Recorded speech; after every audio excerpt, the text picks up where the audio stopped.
السلام عليكم ورحمة الله وبركاته. ايه الأخبار؟ في الفيديو ده هقول لك ازاي تقدر تعمل 20,000 فيما فوق دخل شهري بجانب شغلك أو بجانب دراستك، وتقدر تعمل ده من البيت عادي خالص. مش هقول لك تسويق شبكي، ولا هقول لك صك عملة، ولا هقول لك أي حاجة. ده شغل احنا نقدر نعمله بالفعل. بس قبل ما أقول لك ازاي، هقول لك بس على حاجة بسيطة صغيرة. كوبايه القهوه كده او كوبايه الشاي بتاعتك، واقعد اسمعني وركز. عمرك سالت شركات العقارات بتجيب العملاء بتاعتها ازاي؟ ايوه مظبوط، زي ما انت رديت عليا بالظبط دلوقتي. بتجيب العملاء بتاعتها من خلال الاعلانات، سواء اعلانات تلفزيون، اعلانات راديو، اعلانات في الشوارع، او الادز اللي بتكون على السوشيال ميديا بلاتفورم. الاعلانات اللي بتشوفها على الفيسبوك، انستجرام، تويتر، سناب شات، كل البلاتفورم اللي بتكون موجوده دي.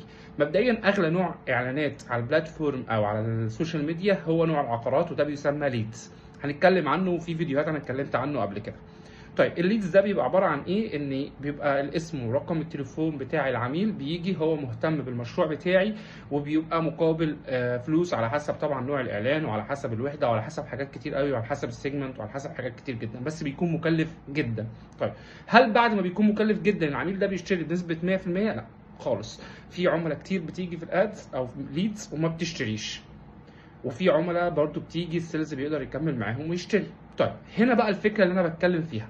احنا عملنا ايه؟ احنا عندنا شركه اسمها هاي ايمج. الشركه دي مقرها موجود في اكتوبر. الشركه دي ماضيه مع كل الشركات اللي حوالين منها اللي عندها مشاريع بتقدر ان هي تسوق لهم، ماضيه معاهم عقد تسويق. فعندنا المشاريع كلها. عملنا جروب حطينا فيه كل المشاريع اللي عندنا، صور الوحده، كل الفيديوهات، الاعلان نفسه، كل حاجه. طيب انت مطلوب منك ايه؟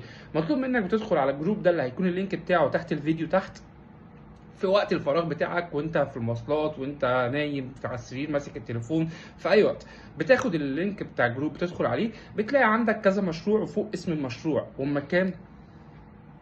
فوق كده بتلاقي اسم المشروع والمكان اللي فيه المشروع. حضرتك بتخش بتستخدم حاجه اسمها الاورجانيك. ايه هو الاورجانيك؟ ان انت دلوقتي في فيسبوك بقى الموضوع اسهل من الادز بكتير.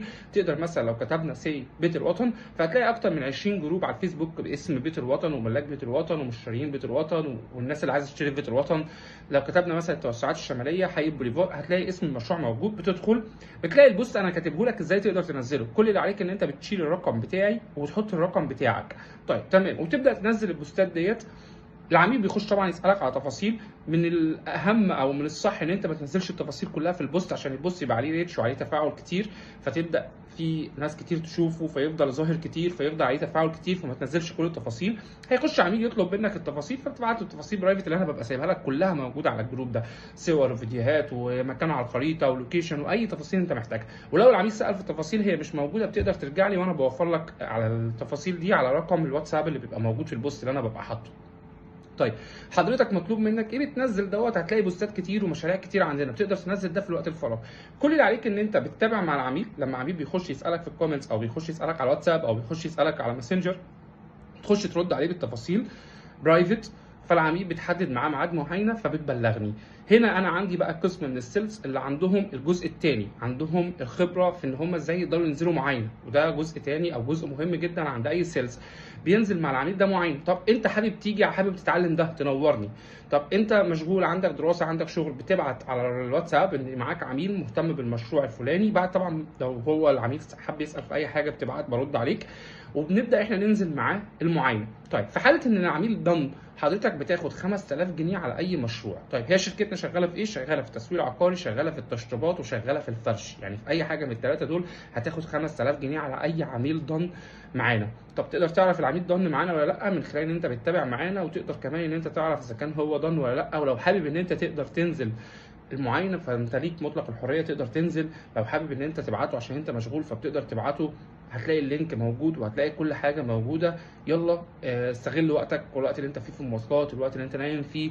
خش هتلاقي جروبس كتير قوي. يعني في جروبز لمناطق كتيره، كل منطقه بيبقى فيها مشروع، وكل مشروع بيبقى فيه اكتر من جروب. يعني 6 اكتوبر مثلا فيها عندنا حي بوليفار ده ليه اكتر من جروب. عندنا بيت الوطن التكميلي، عندنا بيت الوطن الاساسي، بيت الوطن الحي التاسع. عندنا اكتر من جروب لكل مشروع.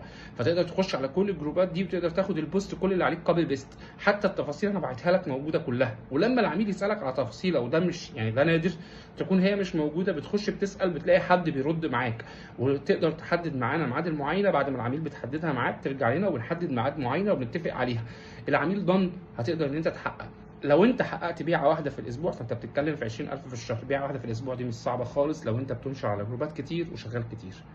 السلام عليكم.